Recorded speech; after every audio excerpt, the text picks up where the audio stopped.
splnění první zkoušky. Když jste se v minulé hře tak dobře nasytili, je čas pořádně to spáchnout. Sklenice, které stojí před vámi, jsou naplněné lepšímu trhu. Vaším úkolem je celý obsah sklenice vypít. Časový limit zde není určen, záleží pouze na vás, za jak dlouho minuty vybudete. Dva nejrychlejší soutěžící postupují do grandiózní finálové hry. Kolik jste chodili hra může začít. Čili já ještě zopakuju ještě jednou, přátelé, potřebujeme všechny 4 zbylí soutěžící, každý soutěžící si stoupne ke svý sklenici, která je samozřejmě naplněná poličkou lepšovou s naší jablou. Jadro, prosím tě, uchop se číše, jo.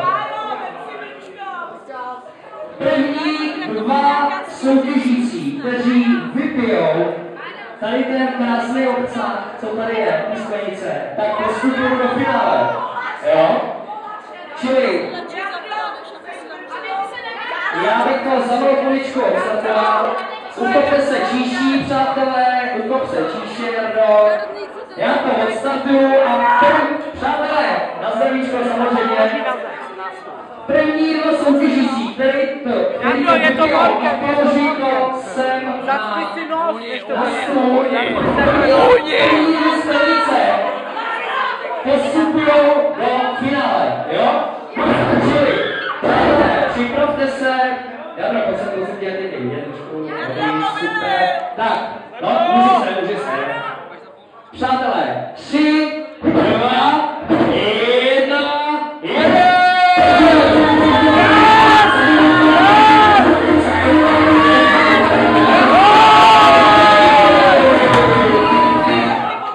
super! Přátelé, máme finalisty. Bylo to jasný. Zdeněk Meduna a Jarda Kosina postupují všem zbylým účastníkům. Gratuluju. Ty máš na šampáň, číslo 3. A tady srdečně ještě dáme na týmy poukázky.